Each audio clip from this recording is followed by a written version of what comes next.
Horror movies మీద నాకున్న పిచ్చికి ఈ జానర్ కి చెందిన మూవీస్ ని జల్లెడ పట్టేసి చాలా సినిమాలు కవర్ చేశాను. హర్రర్ కామెడీలు గట్రా కాకుండా సీరియస్ గా సాగే హర్రర్ మూవీస్ కి ఎక్కువ ప్రయారిటీని ఇచ్చాను. అయితే ఇంతవరకు నేను చూసిన హర్రర్ మూవీస్ అన్ని ఒక ఎత్తు అయితే ఈ అబ్సెషన్ మూవీ మరో ఎత్తు. అసలు దయ్యాలే లేని ఒక హర్రర్ మూవీని చూసి ఇప్పటి వరకు నేను చూసిన హర్రర్ మూవీస్ లో ఇదే బెస్ట్ అని ఫిక్స్ అయిపోయానంటే ఈ మూవీ నన్ను ఏ రేంజ్ లో మెస్మరైజ్ అయ్యేలా చేసిందో మీరే అర్థం చేసుకోండి. ఈ సినిమా కథకు సంబంధించి ఏ విషయాన్ని నేను రివీల్ చేయదలుచుకోలేదు. అట్లీస్ట్ ట్రైలర్లో చూపించిన విషయాన్ని కూడా నేను ఈ వీడియోలో ప్రస్తావించదలుచుకోలేదు. ఒకవేళ ఈ సినిమా స్టోరీ గురించి మీకు ఏమీ తెలియకపోతే అది అలానే మెయింటైన్ చేయండి. ఎలాంటి స్పాయిలర్స్ని మీ చెవిన పడనివ్వకుండా ఈ మూవీని చూడండి. ఇంతలా చెప్తున్నాడంటే ఈ మూవీలో ఊహకందని ట్విస్టులు గట్రా ఉంటాయేమో అని అనుకోకండి. స్టోరీ వైజ్ చూస్తే ఒక చిన్న ఫ్యాన్సీ ఎలిమెంట్ని తీసుకొని కథని పెద్దగా మెలికలేని తిప్పేయకుండా స్ట్రైట్ ఫార్వర్డ్గానే ఈ మూవీని ప్రెజెంట్ చేశారు. అయితే ఆ కథని చాలా చాలా ఇంపాక్ట్ఫుల్గా సినిమా అయిపోయాక కూడా మన ఆలోచనల్లోంచి ఆవిరైపోయిన విధంగా ప్రెజెంట్ చేయడం ఈ మూవీకి ఉన్న main plus point. Movie start అయిన 10 minutes లోపే క్యారెక్టర్స్ని ఇంట్రడ్యూస్ చేసి మెల్లగా డ్రామాని బిల్డ్ చేసుకుంటూ వెళ్ళి ఇంటర్వెల్ పాయింట్కి వచ్చేసరికి ఈ మూవీ ఎలాంటి జోన్లోకి వెళ్ళబోతుందో క్లారిటీనిచ్చి సెకండ్ హాఫ్ మీద గట్టిగా ఎక్స్పెక్టేషన్స్ని పెంచి సెకండ్ హాఫ్ని ఆ ఎక్స్పెక్టేషన్స్కి తగ్గట్టుగానే నడిపిస్తారు.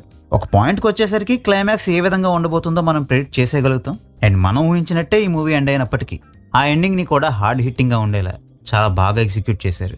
జనరల్గా హర్రర్ మూవీస్ అంటే ఒక భయంకరమైన దయ్యం ఉండాలి, అలా ఉంటేనే అది హర్రర్ మూవీ అని భావించే వాళ్ళు చాలా మంది ఉంటారు.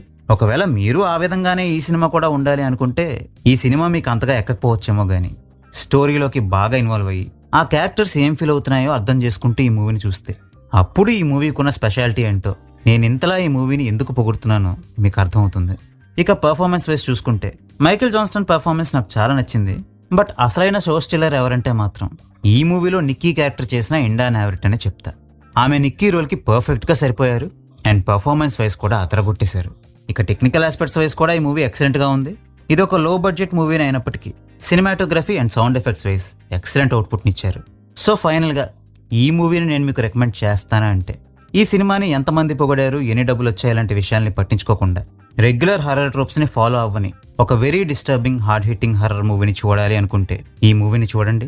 ఇప్పటి వరకు నేను చెప్పిన విషయాల్ని బయట జనాలు మాట్లాడుకునే టాక్ని పక్కన పెట్టి ఎలాంటి ఎక్స్పెక్టేషన్స్ని పెట్టుకోకుండా ఈ మూవీని చూసి మీకేమనిపించిందో కామెంట్ చేసి చెప్పండి.